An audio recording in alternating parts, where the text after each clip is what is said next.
Blackfinch Energy is known for having a diverse portfolio of renewable energy assets. We invest in various different stages, from early stage development opportunities to fully constructed operational assets. We always invest with the aim of making long-term sustainable positive outcomes. The Blackfinch passion for renewable energy and sustainable investment aligns really neatly with the bank's green finance commitments. So in the UK, we have committed to support 20 billion of green finance by 2025.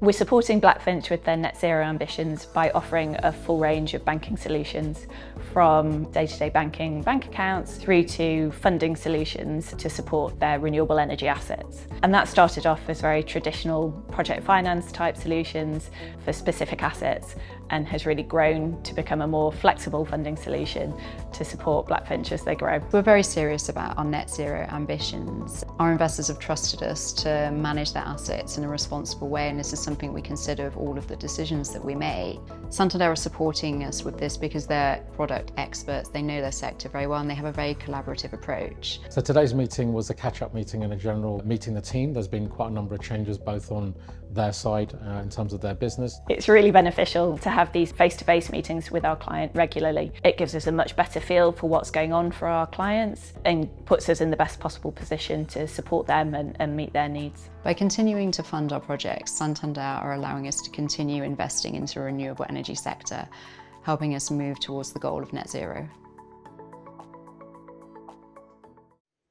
All right, so we have to explain what that glossy video means in real life. And to dig into this case study, Wendy Hewell, who's head of ESG and climate change, corporate and commercial banking at Santander. Welcome. Thank you.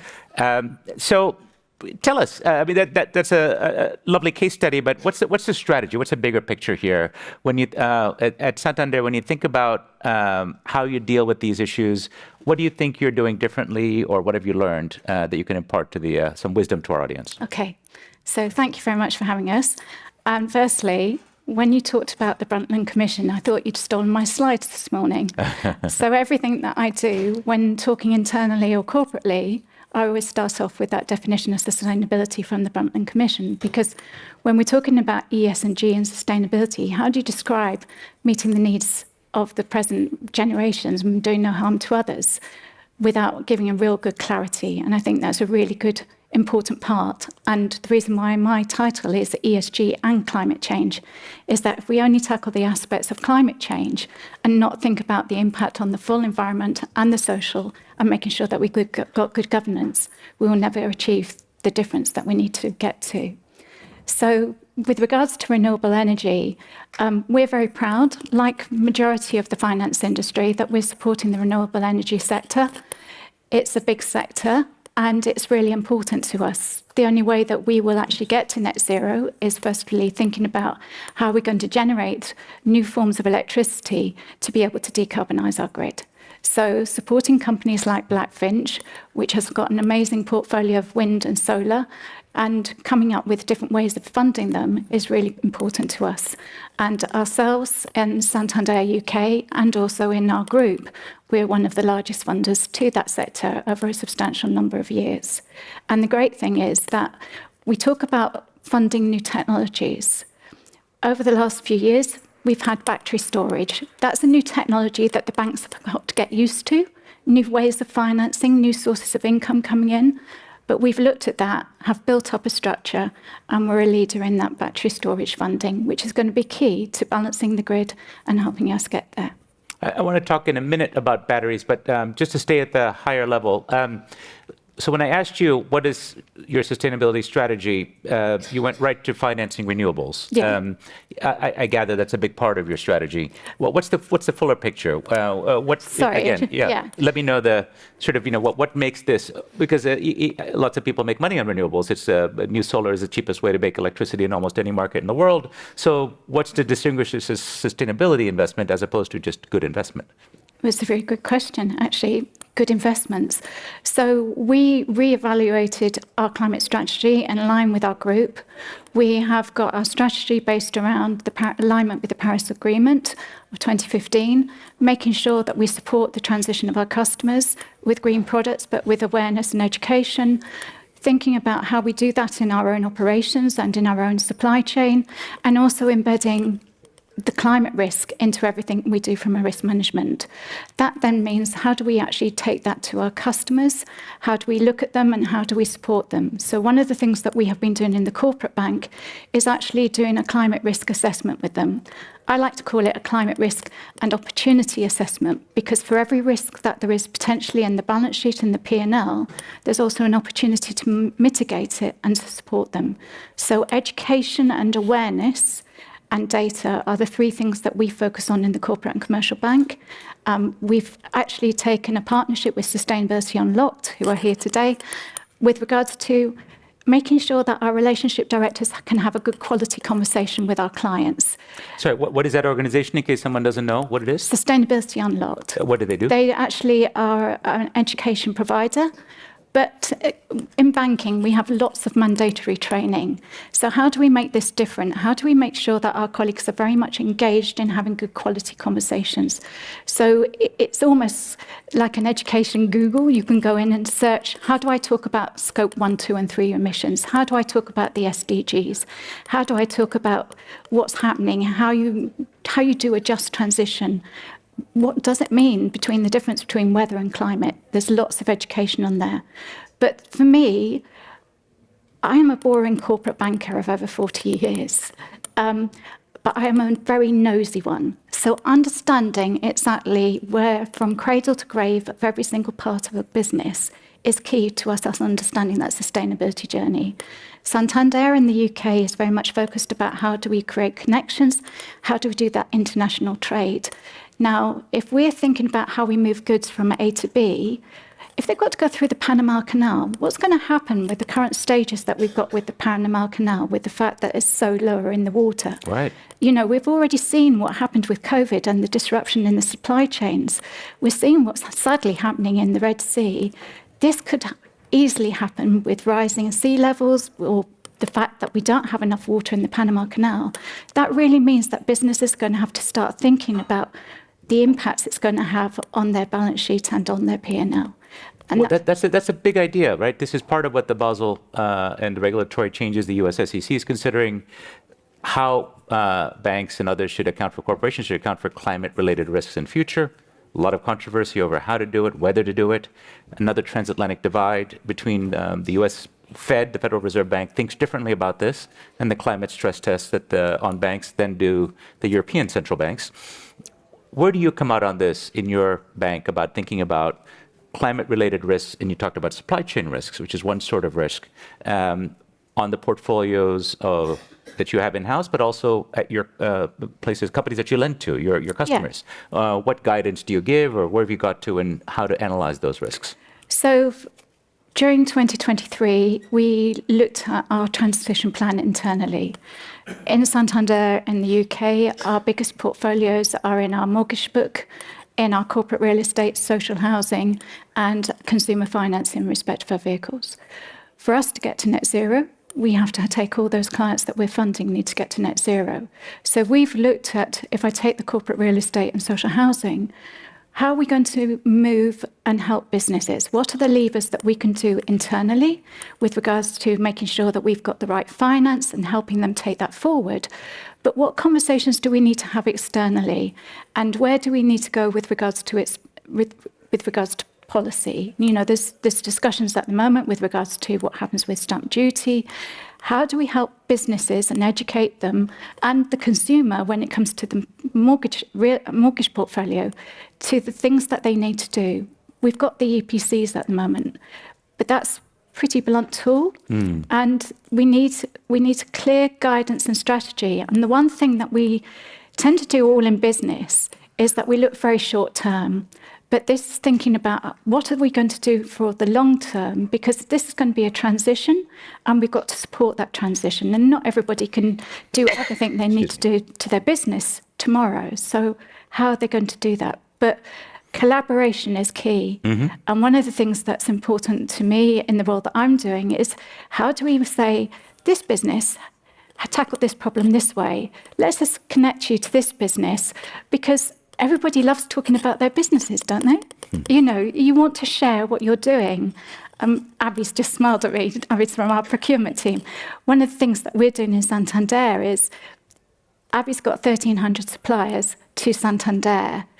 I'm looking after our small businesses and our large corporates, and I'm saying, what can we learn? How can we demonstrate the things that we're struggling with, and how can we build that in to help our small businesses and take them forward? So you asked a series of questions, then you gave a couple of answers. So I think there may be more questions that have to be answered on how we do this, right? Yeah. How we account for supply chain risk, other kinds of climate-related risk going forward on the portfolio. Yeah.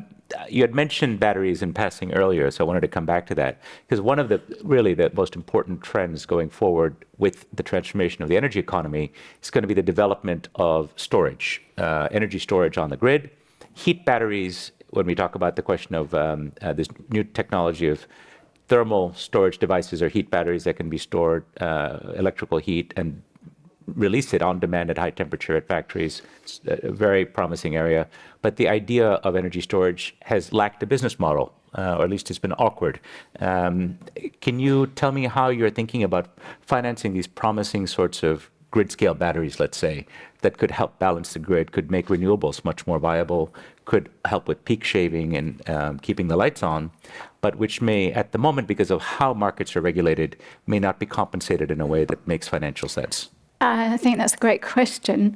My colleagues in the project finance team are actually having those conversations at the moment with the investors and the portfolios that we have actually supported at present with regards to actually the mechanisms and making sure there is the right coming in to fund it.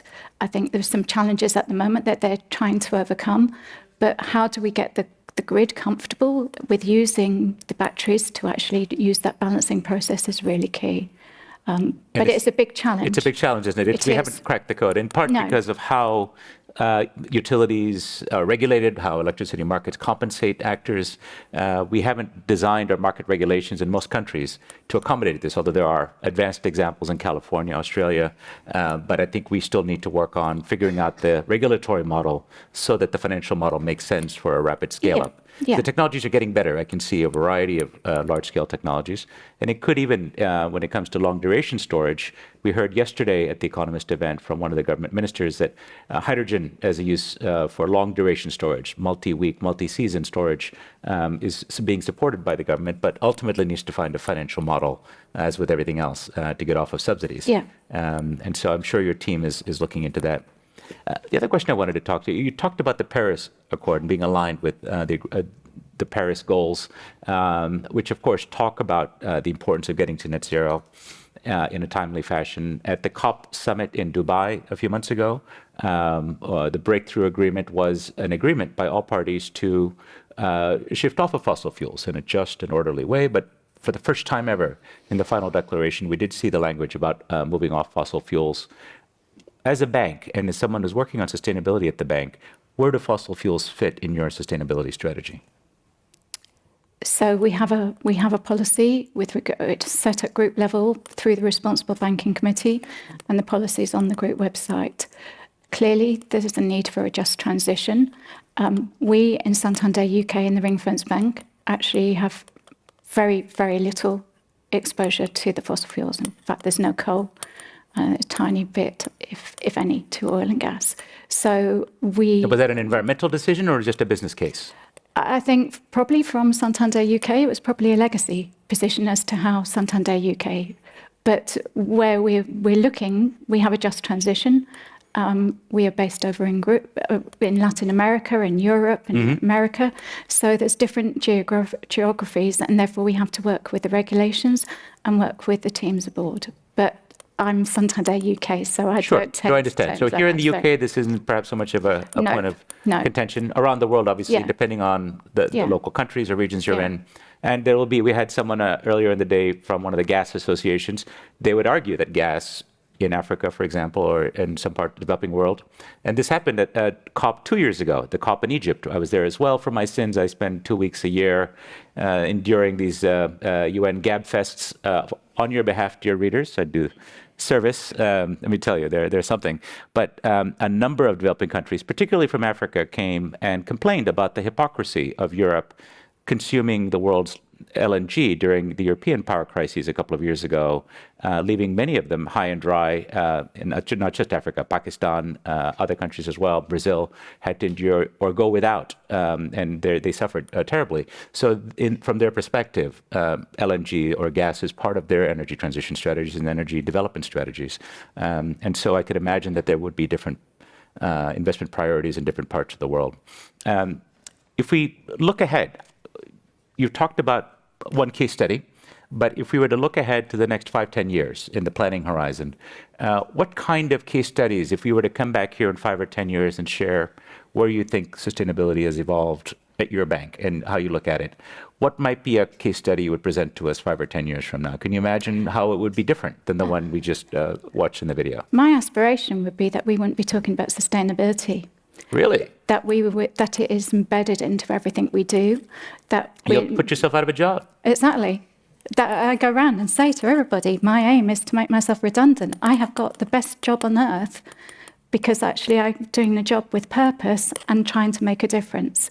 But I will only succeed if everybody is thinking about, in every single thing they do, about sustainability and the impact they are having on the environment and on social requirements. You know, we're going to see, well, we might see through the Corporate Sustainability Due Diligence Directive, more emphasis with regards to modern slavery, the impact that we're having under really understanding who we are actually working with, where we're getting our goods from, and the impact on those communities. That should be embedded into everything we do already. And how we do that, but for every single business that we are supporting, it should be incumbent on us to say, right, your turnover is this. How can we make sure that you are future-proof for the future? Where are you getting your goods from? Are they sustainable? Will they actually be able to come across the waters or be flown? And what impact, if you stop having them, will that have on the communities? But also, what's going to happen with regards to the consumer? I think one of the things that's really interesting to me, I came down the escalator this morning on the Northern Line. If you're coming tomorrow, have a look, and if you're coming that way, on one side you've got WWF, beautiful picture of a polar bear. Those who know me know how much I love my wildlife. On the other side was an advert for a Chinese fast fashion company. Right. That's the dichotomy that we're in today as to how do we make sure that we protect the environment, protect the planet, nature and everything, but also how we deal with the issues with regards to something like consumerism and fast fashion. Do you have a solution for that? Education. Education. We take everybody on the journey and we think about what sort of world we want and how we're going to achieve it. What do you think, on that question of fast fashion, how can finance play a role?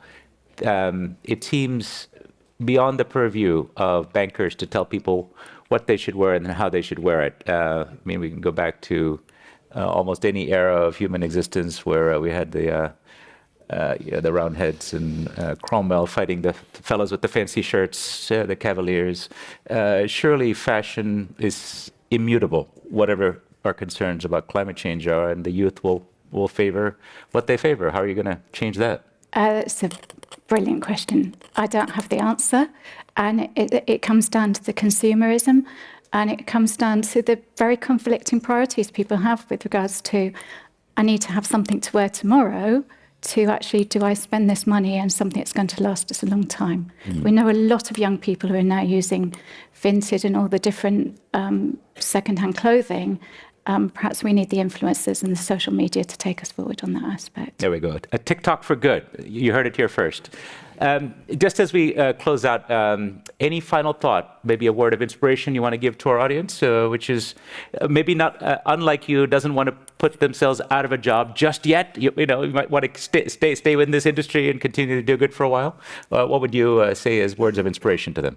I would say look at your business and start thinking about the impacts climate change is going to have. And whilst there may be risks in there, think about them. What are the opportunities that you can achieve? And where's the low-hanging fruit? There's a lot that's talked about the costs involved in all of this. There'll be greater costs if we don't take action today. But I also think that businesses can actually look at doing different things that will actually achieve an improvement to the bottom line as well. That's great. Well, thank you. We're happy to have your words of experience inspire the crowd. So please give a round of applause. Thank you.